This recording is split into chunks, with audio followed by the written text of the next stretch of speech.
what's needed is a bit of thought beforehand. So, with the cooperation of local and national fire service authorities, we put together a little story to illustrate this. There are many sound rules for fire prevention. Obviously, the best thing is not to have a fire at all. But despite all precautions, the fire can still start.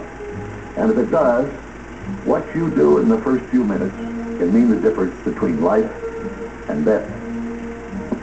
That's what our story is about. So let's turn things back and start all over. Yes. In most cases,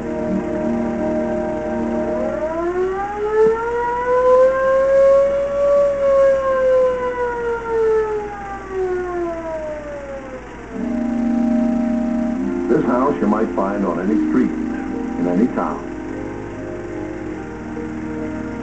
Here's Uncle Don, head of the household.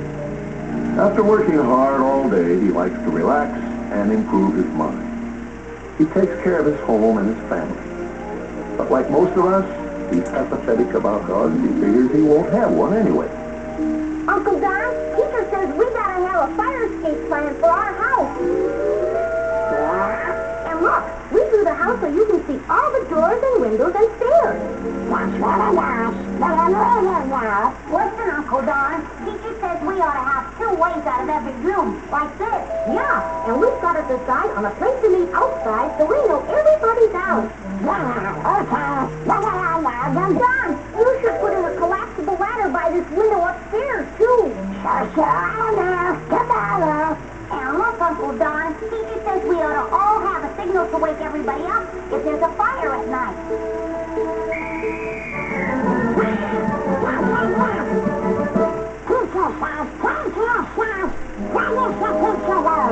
But Uncle Don!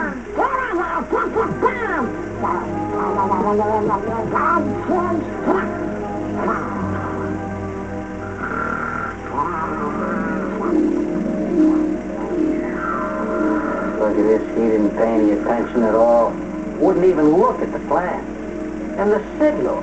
Hey, I got to straighten him out.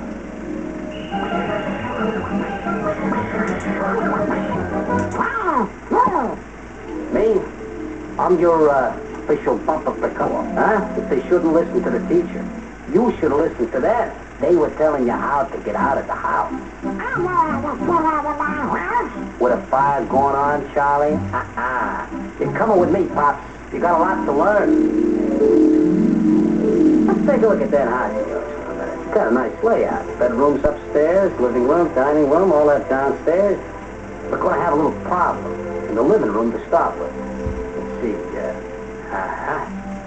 Remember that old frayed lamp cord you were going to replace?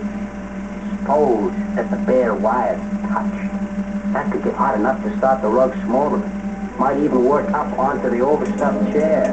Could smoke time, no flames, but throwing off a lot of smoke. And the smoke's got poison gases mixed with it, believe it or not. This is what kills more people than anything else in fires. Now, hot air makes smoke rise, so the stairway takes it right up to the second floor like it was a chimney.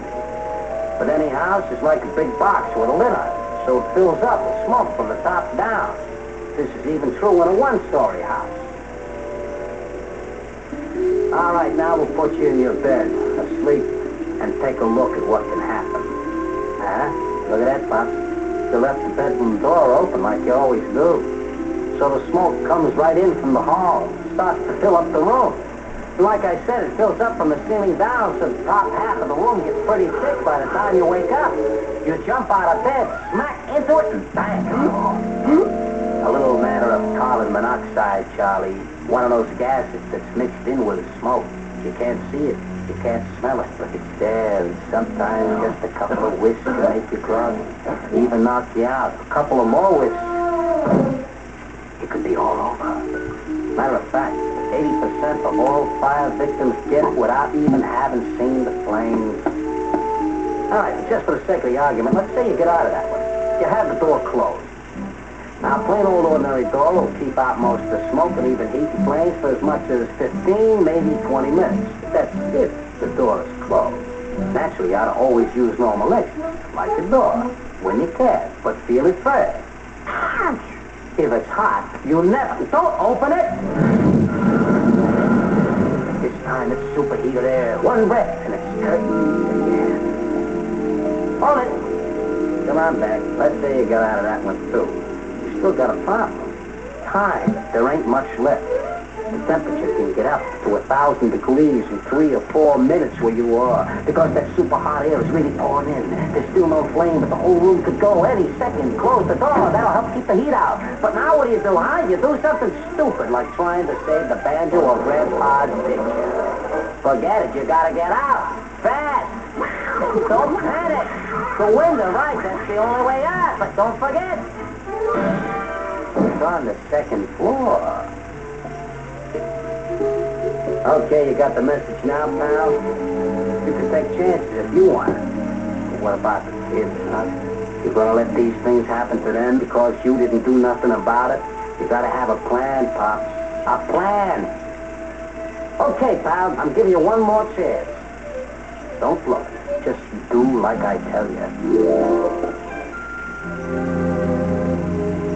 Okay, Pops, get the kids' plan. Pin it up on the wall where everybody can see it. Make notes about the things that have got to be done around the house, okay? Well, do them, Pop. Put in a connecting door, pal, in that room, the one that only opens into the hall. Make sure the windows open easy. And the screens and storm windows, Charlie. Can the kids get them off from inside? Don't forget, put in that collapsible ladder by the window in your bedroom upstairs. And, Pops, see that there's a ladder near the house that can be used by somebody from the outside. And get everybody together, talk it over so they all know what to do. And make the kids not to hide under the bed or in the closet.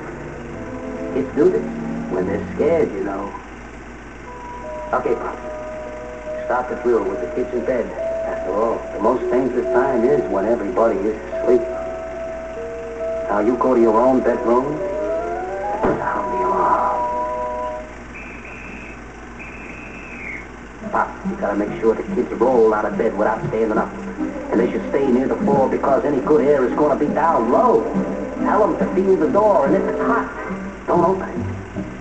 Now they gotta go to the alternate exit, the window, right? Out onto the porch roof.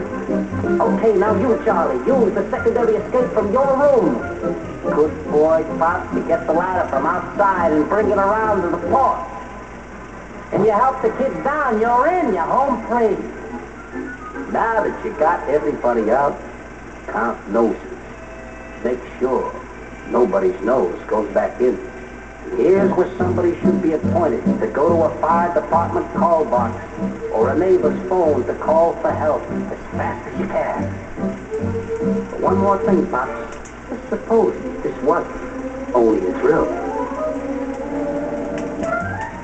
It's okay, Pops. I called Buck. Who was that you were talking to, Uncle Don? Oh, just a friend of mine.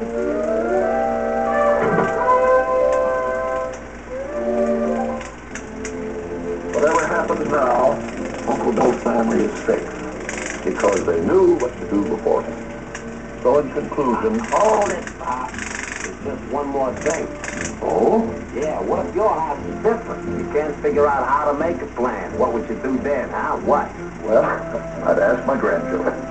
They go to school, and they probably know. Well, that's great. But what if you didn't have any clue? And then what, huh? Well, I'd call my local fire service. I'm sure they'd be glad to help. Good point, Pops. You're thinking. Hey, you really hit. Well, after all, I did read the script. Besides, I'm Battalion Chief Disney, Local Fire Department. That is word. Now, in conclusion, the most important thing is... However you get it, you gotta have a plan. Took the words right out of my mouth.